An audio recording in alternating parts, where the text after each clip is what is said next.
Alright, so in my last video I showed you how to despool a reel quickly.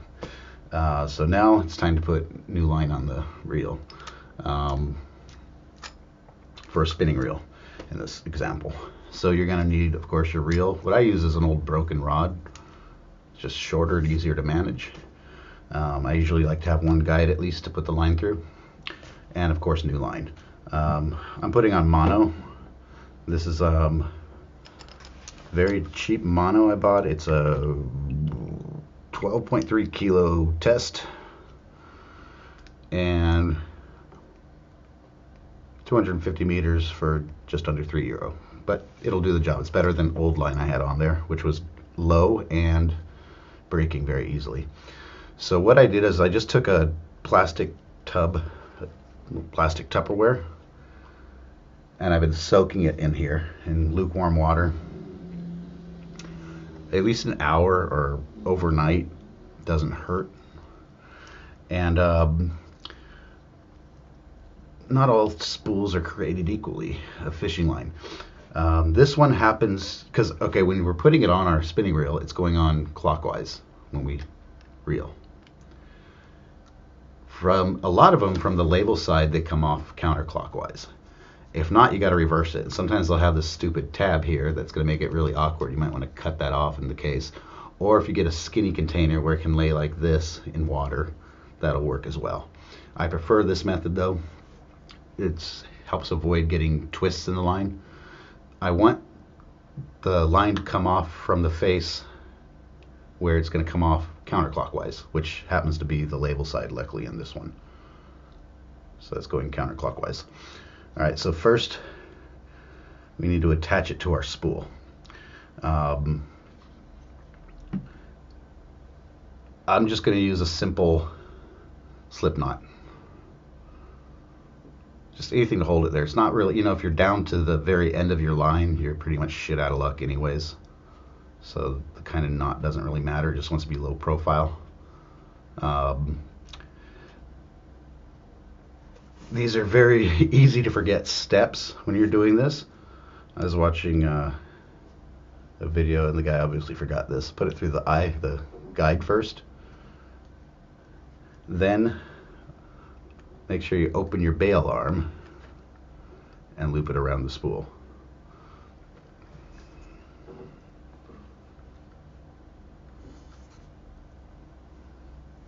Then I'll pull my slip knot tight. If you want, you can add another overhand knot, but this will slip, so I'm going to add I don't have to, but I could add just another overhand knot to secure it a little better. So I do put tension on it when I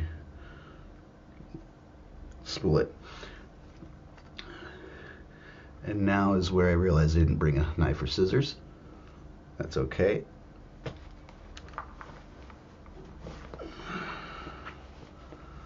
Normally I do have a knife here, and it's in the other room, so I'll grab that. Or just use a trusty lighter. Just only getting the tag end out of the way.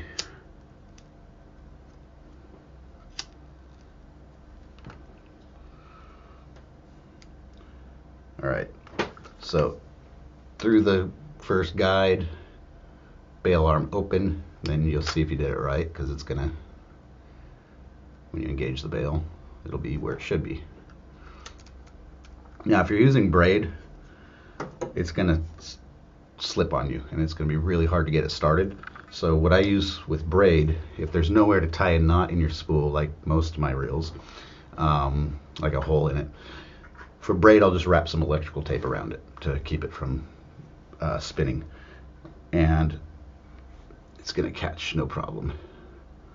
So at this point, to get it started, I'll go pretty slow.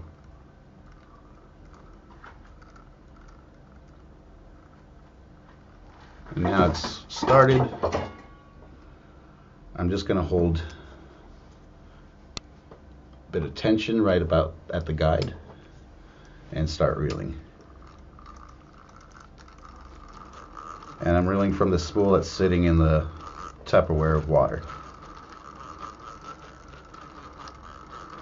So you might want to do this outside. It splashes a bit. Probably gonna have to clean my screen after this. And reel away. Take you a few minutes depending on your line capacity and the gauge of line you're using. And like I said in the first video, how often you should change your line, you can kind of consider doing it once a year, I'd say. It depends. If you leave your rods out in the where there's a lot, if you're getting a lot of sun and UV rays, it's going to wear it out faster. If you're casting heavy weights or catching heavy fish, or you're fishing with a lot of snags, a lot of abrasive rocks and stuff, you want to do it more often, of course. Nothing worse than losing tackle or a fish because your line is old. And usually you can tell. I've tested it, by running my fingers down it, and it should be smooth. Yesterday I was fishing, the river was flooded on this pole, and I knew I needed to change the line. I was just getting lazy about it. That's what's usually around this time of year in the winter when I can't fish all the time. It's a good time to do it. I could fish today, but currently I have people working on the house, on the plumbing, so I got to be here. But yeah, it's a good sign it's ready to change. So I try to do this about once a year. With braid, I can tend to go a bit longer. Sometimes you can use the old line, just strip half of it off and connect it with a knot, like a blood knot, and use the old line at the spool end of the reel. It hasn't been used really, so it's still good. You can preserve a lot of line that way. And finally, we're going to get down to how much line you should put on. If say you're carp fishing and you got to cast really far into a lake, then you can go ahead and spool it really, really close to the lip. You want to be careful, because over spooling, it's going to cause a lot of mess when you cast. I don't have to cast that far, because the river I go to is not that wide. But the more I put on, the more I can cut off for tangles or when it starts weakening at the end. So I'm going to get it relatively close to the lip, which is getting almost there.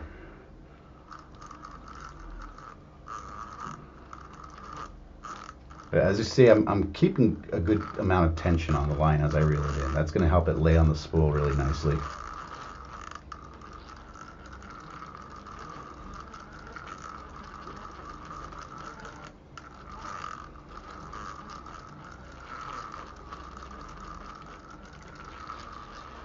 I've been using mostly braid, but I like this reel. I have it on a pretty short and kind of light pole, which is fun to catch carp and big chub on. So for this I prefer mono, so it absorbs some of the shock, because braid's not going to stretch. That way I don't snap my pole.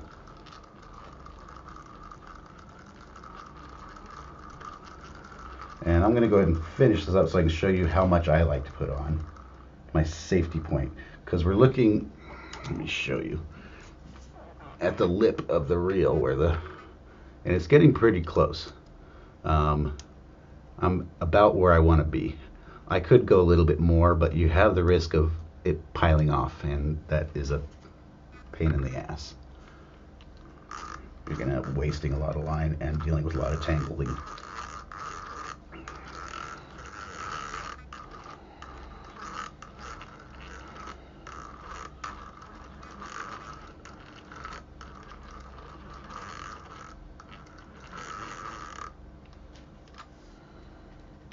Alright, so that's good for me. I don't need to really add any more.